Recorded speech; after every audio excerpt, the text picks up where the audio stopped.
Excuse me.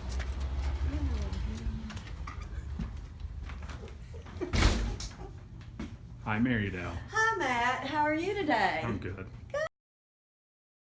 My name is Mary Dale Buddy Reynolds. Buddy.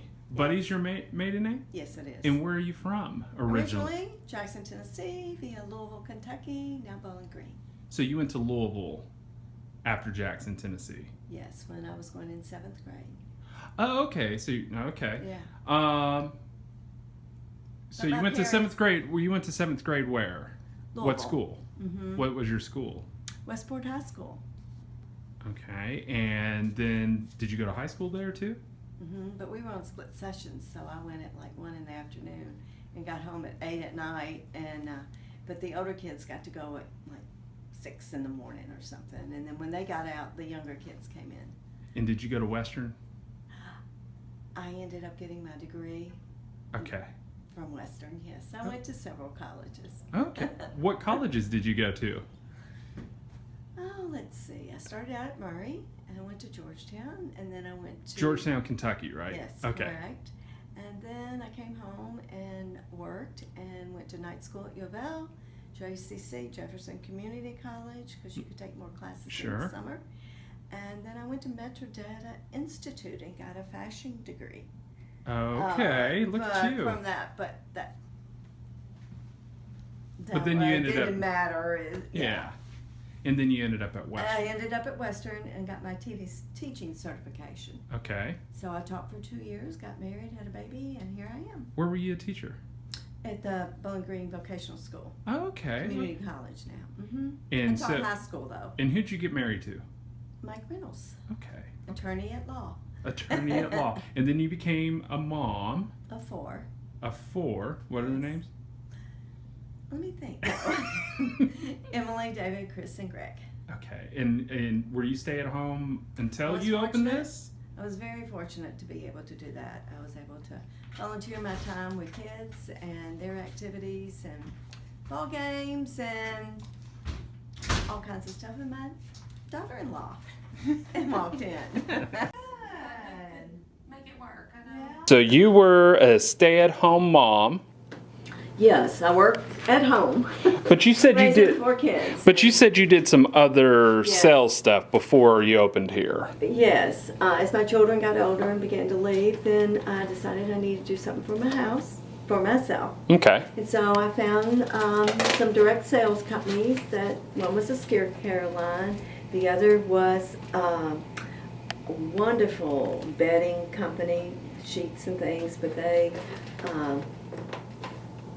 left the selling world. Oh, okay. So they folded, but their products were absolutely wonderful. And then I got into a jewelry line. Okay. And I like spending more than I was. I like that a lot. So that happened a lot, I think, with those kind of companies. Well, it does. And I was older and didn't have a lot of young women contacts anymore. So okay. my sister-in-law asked if I could team up with her and do something that I had a passion about, and here we are, a little over 4 years later, with the Resurrection Shop. So you had a passion for this. So did you start working on like little do-it-yourself projects before? I painted my whole home. I've always refinished furniture. My dad taught me how, and I love to paint, and I love to draw, and to create, sew, and things with my hands. So that's how I kind of ended up here, I guess. Speaking of Dad. Yes, Father's Day is coming up. When we put this out, it'll be past Father's Day. But speaking of Dad, what did your dad do? Was that his hobby, or did he do that for a living? He actually, his great-grandfather or grandfather started Buddy and Wise Manufacturing Company, and they manufactured church furniture, church pews, and they traveled over Mississippi and Tennessee, and they've even done churches in Kentucky. And when the unions came in, they had some, the unions were there, and they couldn't afford to do that, so they liquidated the company. But he had a workshop at home and made furniture and little gadgets and different things. So that's, I guess, where I inherited it. So when you were little, did you ever go around the shop where he was and see that? Oh, yeah, that was back in the day, though. And we got to, and there were big freight elevators you got to go up in, and they would, you know, with the chain things and the gates that you crawl in. But we didn't go too much, but we did, and we got to see, you know, the different levels of the factory where they made and you know, sealed everything too and cut it all out. And was your mom a stay-at-home mom? She did. Okay. Before they married, she taught school, and then when they married, she had to take care of my father's grandmother who raised him. Oh, okay. So she came to live with them. Okay, and then you moved to Louisville. Then we moved to Louisville, and I was 12 going on 13. Okay. From a little country town to a big city. That's awesome. When you started this business with Goggy, your sister-in-law, Yes. one thing we've talked about in a prior interview is, was there anything about opening this business that was a shock to you, that made it either easier or harder opening a business? Because some of the people who watch this, they're thinking about opening their own shop. What are some of the things you would tell people who are thinking about opening a business? Let's see. Put your heart and soul into it. Yeah. It does take some time from home. It does. And those things that you take for granted that you get done at home aren't being done. Being the boss doesn't mean less hours. Oh, no. Not at all. It means more. More hours, yes. I think that's I love what I do here. It's been a great journey. And I've met lots of wonderful people and been able to help people too. Both of us have. But it's, things, I do a lot at home and I'm not getting that lot at home done, but I understand it's that. okay. Yeah. But what is the great thing about owning a business? Like I mentioned, you're proud of yourself. At the end of the day, you can pat yourself on the back. You really did what you were passionate about, you know, and you've been able to bring something to the community that wasn't here and now that's here. And like I mentioned, we're helping people that don't even think they have any talent. We're helping them see that they do have talent and they can do things that they didn't think they could do. Who's your business hero, or who do you idolize? Kind of, who was your hero growing up and even now? Do you have anyone that you kind of think back means something to you in your life that kind of helped you on this business? My father, because he was the one that actually educated me about stripping furniture, which we don't do here, but how to repair furniture. I guess I gained all that creativity maybe through him, and my mother, she was a great designer too. So I guess I have to, encourage, and I think that you can do anything you want. Believe in yourself. So.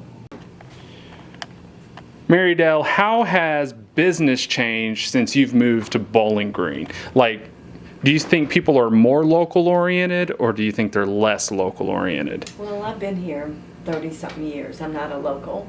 Sure. But now I guess I consider. But it is, big box stores came out, but I think more and more people are trying to create that passion they had by opening up the small stores with whatever they decide to open. And it's amazing. A lot of our customers are from out of town. They find the little shops in other communities more interesting, and they come in here and shop rather than some of the local people even. So we're thrilled with that, but we're excited for everyone else to open up those little shops and recommend them too if they can't find it here. So you've been doing this a while. Yes. What inspires you still? What kind of pieces come in that inspire you? Creativity. I mean, it's just, oh, there's a piece. And I really like the ones that have a lot of detail to them, so I can really experiment with that. But we paint for people. We encourage people to paint for themselves, but so I paint what people want me to paint, how they want me to paint it. But what do you like for yourself to do? Oh, Do you I like like doing French the privilege. glass? Oh, I love doing glass work. I love painting really detailed furniture, though. I like doing that. Like anything with glass, putting stencils on furniture that it's very plain. You can create stencils and raised, detail to it. That's what I like. Where are your 3 favorite places to travel? Just a random question. Florida. I You love love the beach. I love the beach, and I love the pastels.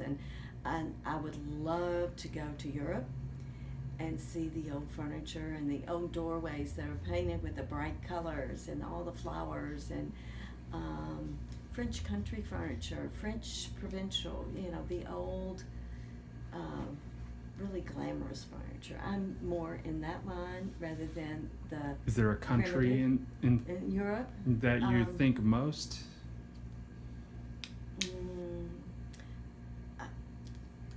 Let's see. Well, I would like to go to England. I would love to visit Italy, and I'd like to go to France too. Sounds like a deal there. Yeah. And then kind of last thing that we'll put out to people, what is the one thing you would like to know? Because people may comment on this and everything, that you would like to know that would help your shop, that people watching, that would just kind of let you ask them a question. What would you look for when you came in here? What would you like to see? Would you, more furniture lines? Stop it. Okay, from furniture lines, would you like to see more gift items in the store? Would you like to see the gift items incorporated with home decor, or more personal,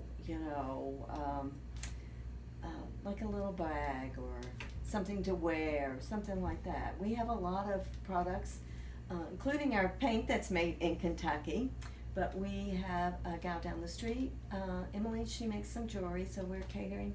We have her jewelry for sale, but, and I've made handmade things, also pillows to sell here. But you tell us what you'd like to see here besides our smiling faces and our wonderful paint line from Heirloom. Sounds great. Thank you, Mary Dale. You're welcome, Matt.